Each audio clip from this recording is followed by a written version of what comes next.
Newsfirst, Newsline with Faraz Shaukutali. And very good evening to you and a warm welcome to Newsline Live. Sri Lanka is in an economic turmoil. The people are distressed. There's a political turmoil going on. There was political upheaval. The people came on the streets, the Aragale, and the economic crisis remains. There's a lot of talk, but apparently very little action, and some say hardly a plan in sight. Many international agencies complain that Sri Lanka is hardly transparent in some matters, but to me, the IMF are also showing a distinct lack of transparency, although of course Sri Lanka is the client, and therefore it is up to the government of Sri Lanka to let us know, the people, our parliament, the cabinet, let us know what is in the draft agreement, the staff level agreement with the IMF. Many politicians who come here are pushed to give us an answer to the question, what is your plan for economic recovery? To this end, we have got a member of the growing popular JVP, Dr. Nalinda Jayatissa, with us this evening. Very good evening to you, Dr. Nalinda Jayatissa. Good evening, Faraz. Lovely to see you after a long Yes. time. You must have been very busy. Yes, very busy, and you see, we passed very strong demonstrations for 5 months. After that, this period we are organizing rural level with NPP, so yes, a little bit busy. Been busy. Yes. And I suppose that you've been busy because you've been making plans. Some people tell me that your party is pretty popular out there. There's growing popularity, and talking to some members of your party off air, they do tell me that there is a growing realization that the JVP hasn't been as strong as this ever. And therefore, do you believe that your party may well be in the running to form a government at the next parliamentary election, whenever that is? Yes, we should have do it. Otherwise, because you see, what is the solution for this economic crisis? The political turmoil arises from the economic crisis. Indeed. So, to address this economic crisis, first we have to address and settle the political turmoil, and we have to give the political solution. Basically, I mean, at the moment, no trust between the current government and the people. No trust between the current government and the international community. That's a basic problem we have found. You see that Foreign Committee of the Senate of USA, they have written to the IMF before these agreements, right? Like that, they advised the IMF, be careful of Sri Lankan government because their past history is not transparent, especially in the financial sector. So we have to build the faith over the national and international communities. So do you think that your party has built enough faith amongst the people of Sri Lanka to give you a majority in parliament? So why this government and the current leaders, especially Ranil Wickremesinghe and Rajapaksa family, lost the faith of the people? I think the basic issue is the corruption and the wastage. Okay. Corruption is the biggest problem in the country regarding the economy. Is it a cancer?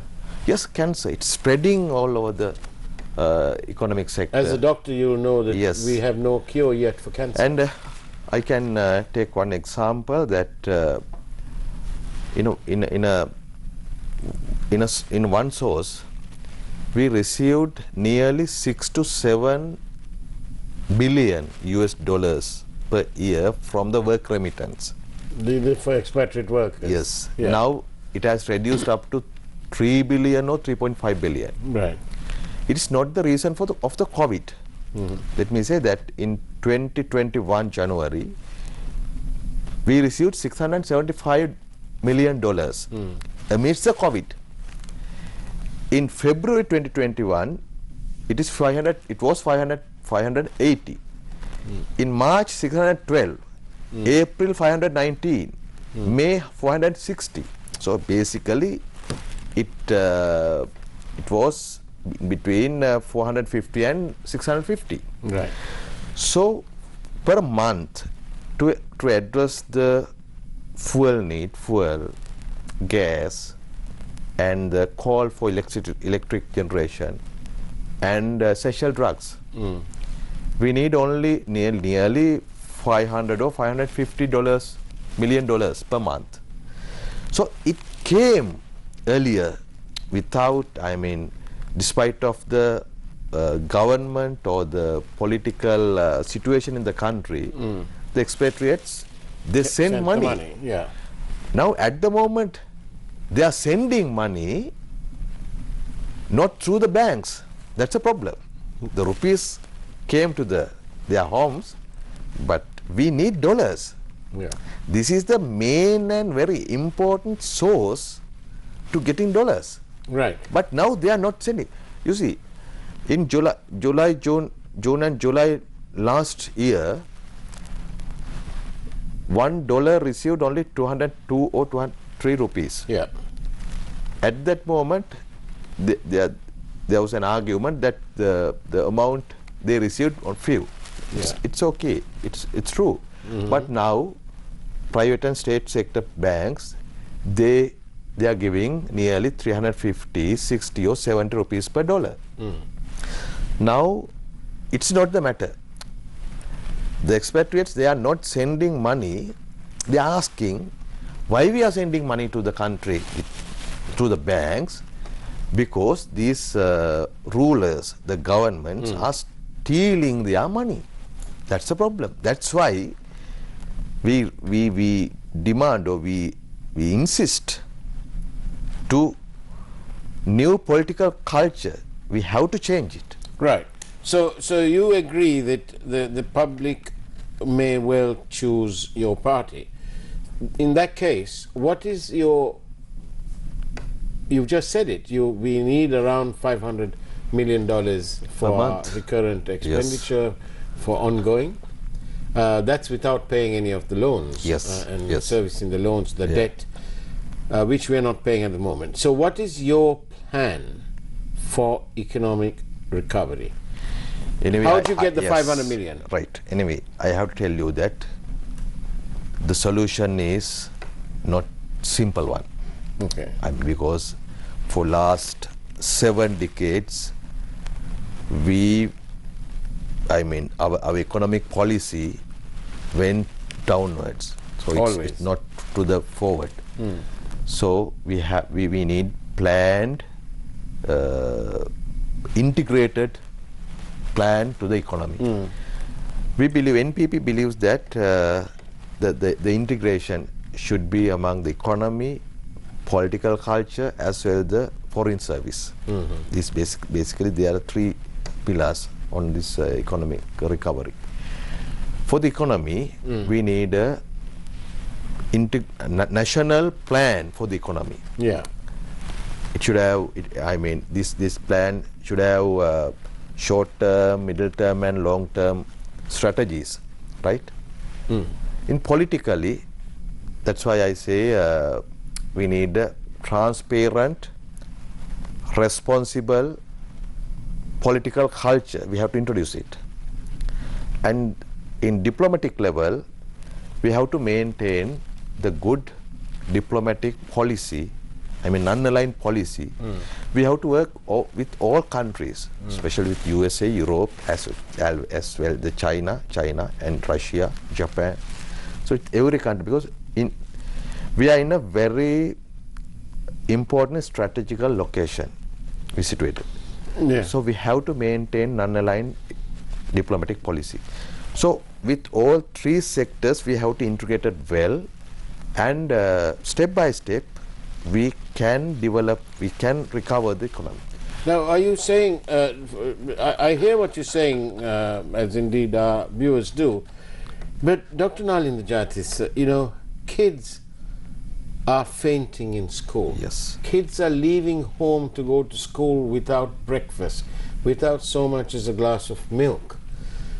They don't have biscuits and so on. Not that there isn't any in the market, they can't afford it. The dollar was 203. People almost screamed and shouted to float the rupee. It was done. The dollar is today around the 360 mark. It is pegged now too, but it's pegged between 360 and 370 or thereabouts. Yes. So this whole argument, if that's the case, if you're going to peg it, why don't you peg it below? Because once this was pegged at this higher rate, all the prices have gone up. I saw a board as I came in just now. A leading supermarket is telling us that we can buy bread at 169 rupees. But the people, 62% of our people are daily waged. Yes. What do they do? An egg is 45 rupees. That's what the Presidential Gazette says. But the real price is much more. Yes, more than 55 or 60 rupees. Yes. Right. So where are they getting protein? The fertilizer for paddy, for example, it was 7,000 rupees a ton. Today, it's 200,000 a ton. The corn fertilizer is 360,000 a ton. Right. So, you know, the last admin, the outgoing president Gotabaya, his administration did away with Triposha. This is the most important thing for our children. Children and the pregnant mothers. And the pregnant mothers. Yes. So this problem, the after effect, we'll see in about 2-3 years later because of the undernourished children. Exactly, yes. With the, I mean, I said in the morning also, with this malnutrition problem, we have to face the severe problems in 5 to 6 years after, because the protein and other malnutrition affects the child brain and the physical growth. Yes, the Anyway, IQ will be down. Right. The growth, logical will thinking, be everything, yes. Right. Anyway, so we have to stabilize the Sri rupee. That's a main issue. No, what we understood, this is in long-term plan, we have to maintain the, I mean, we have to reduce the trade balance. In 1978, you see the gap between the balance between export and imports, it's only $130 million. Now it increased up to 8,000 million or 10,000 million average dollars. So somehow we have to reduce it. We have to reduce the gap. So we have to increase the export. So we have to start the production aiming the export market, production of goods and services. So the JVP will pay special attention to the economic indicators that the production ones where it is export oriented. Yes, export oriented production. That is the only solution for this crisis. It will take time. That's why I said, right, for the immediate solutions, we have to get the work remittance, and if we are giving the fuel, gas and the 24-hour electricity, so we can recover our tourism sector, right? Because now, after the COVID pandemic, some waves are emerging in the tourism sector. The Maldives, Thailand, Malaysia and Philippines, they increase their tourism, the number of tourists. So we have to address it. And debt restructuring is, because paying $6 or $6.5 billion per year as the debt and the interest, we can't maintain this status of the economy. So debt restructuring program is very much essential. So would you agree that the state of our country's somehow we have to do it? And would you agree that the state of our country's economy is pathetic? Yes, why not? And on that note, we'll take a short break. But ladies and gentlemen, Newsline would like to, along with all of you, would like to remember in our prayers all those who are ill, all those who are recovering, maybe even at home, having been ill and having been treated. And we understand the challenges that are being faced by patients all over our country because of the lack of medicine, the lack of money to bring medicines in. Newsline, everybody here in our group, we would like to join you out there in remembering our sick and our recovering and our suffering in our prayers each and every day. We'll see you on the other side of the break.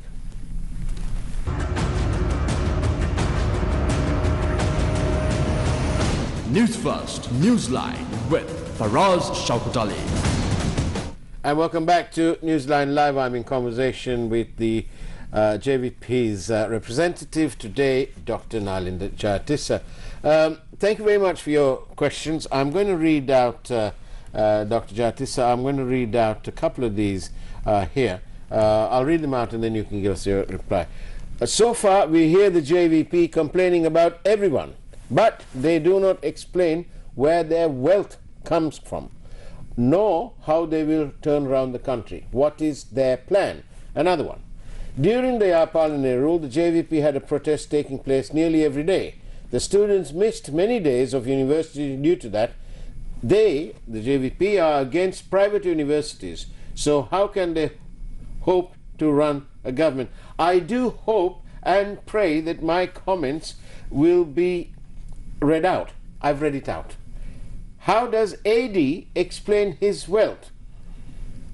And another one, also, how come they did not protest as much under Gota's government?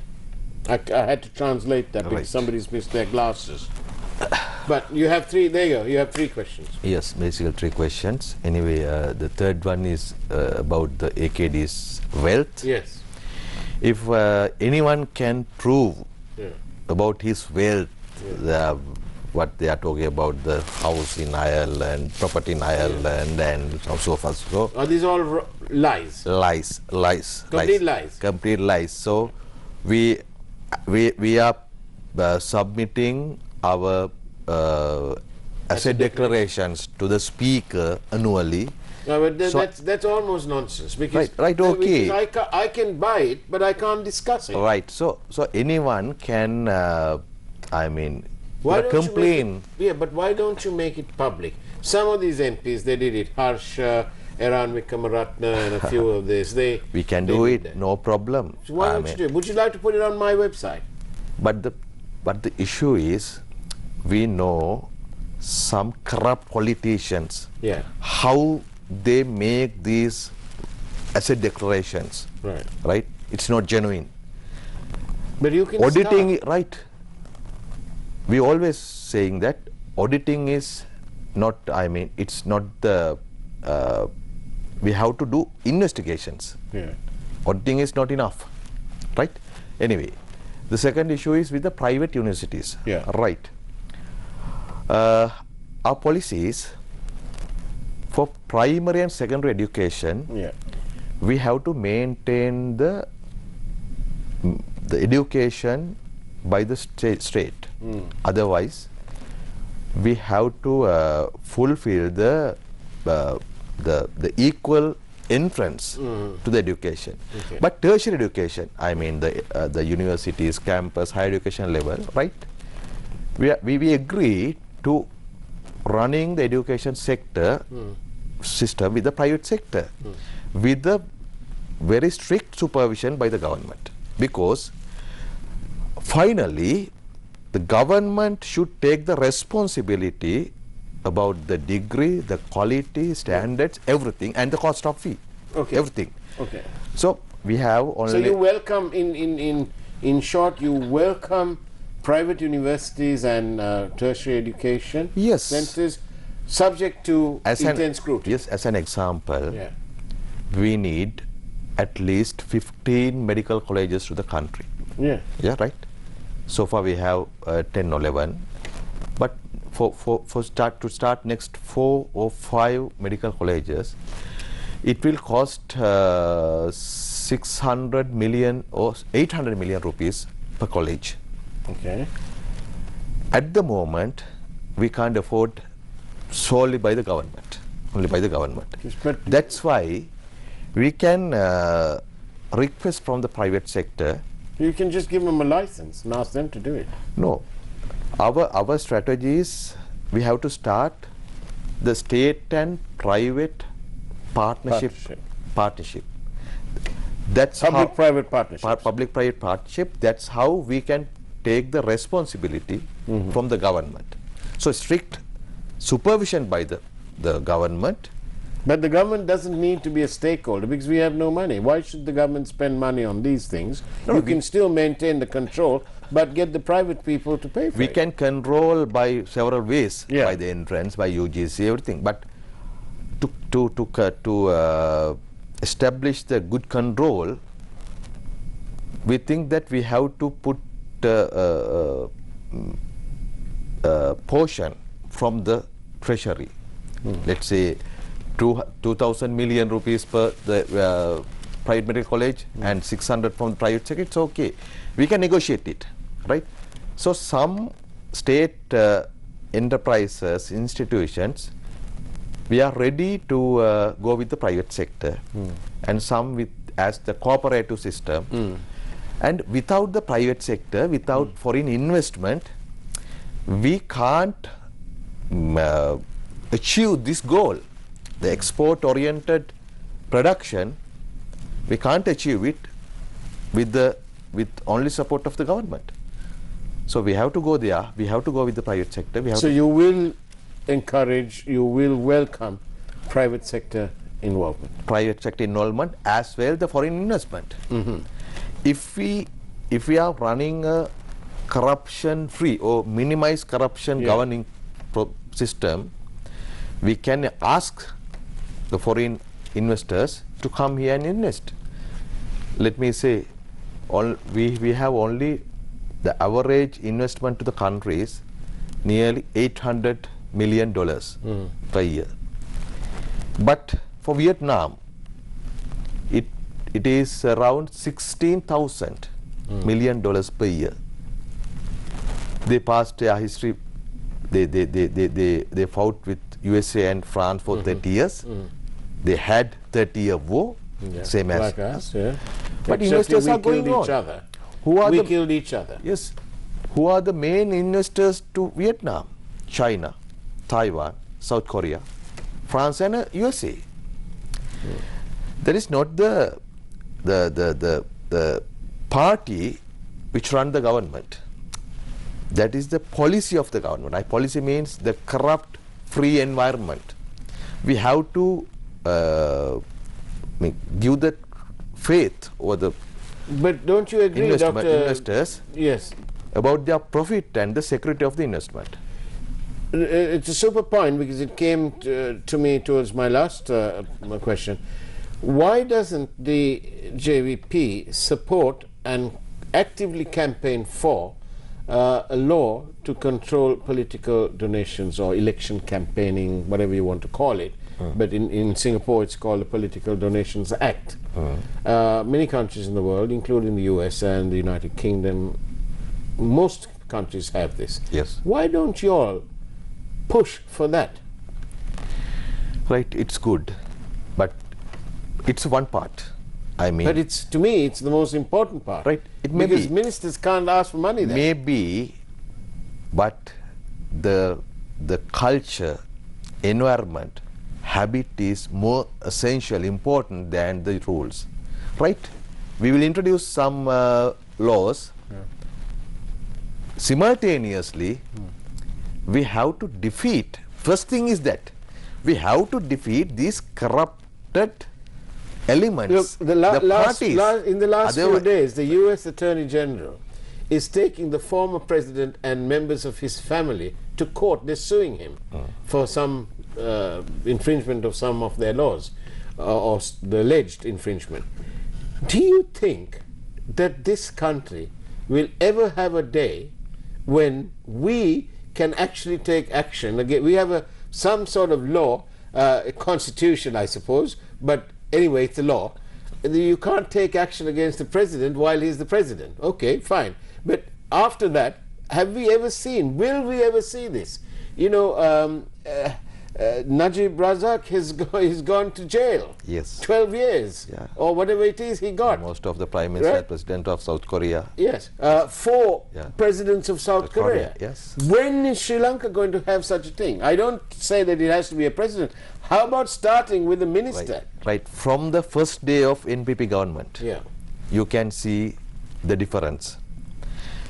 We have no intention, we have no expectation to maintain the same political culture what we have experienced With in all last. due respect, Mr. Ranil Wickremesinghe and Mr. Sirisena both told us the same thing, and most of us believed the story and voted them in. Right. And what did they do? We had something called the bond scam.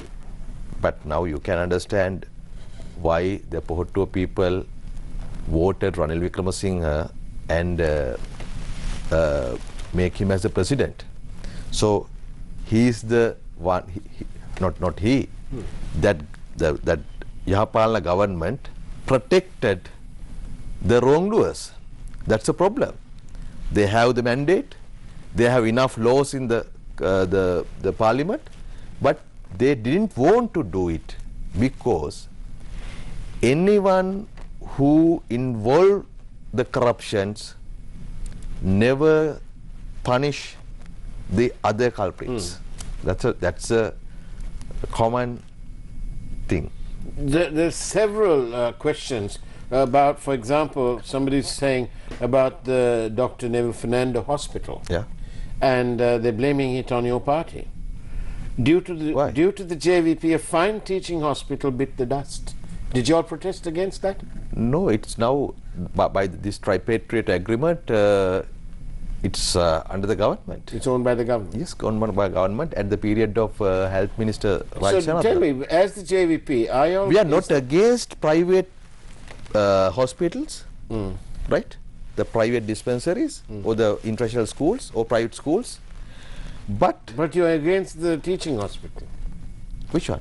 This Neville Fernando. No. It's a private hospital anyway. Right. Okay. If someone starting private hospital or private campus or private any institution in the framework of the current law, we are not against it. But the problem is here we have 15 to 17 private campus. They are giving BSc or LLB degrees. So we are not against that. And you will let it continue? We have to stand. Our intention is we have to standardize the degree. It's come from the private sector or the state sector. So you want to have one standard? Yes, one standard. Dr. Nalinda Jayatissa, it's been amazing talking to you because you know, time has gone so fast. Yes. But please come on a longer program, Right. and perhaps you can subject yourself to the questions raised by Shamir Rasuldin on Face the Nation. 2.5 hours. Right. A lot of time. But thank you. Thank you indeed. And that's the way it was on Newsline Live with Dr. Nalinda Jayatissa from the JVP. Take care, have a great evening, and as always, God bless you all.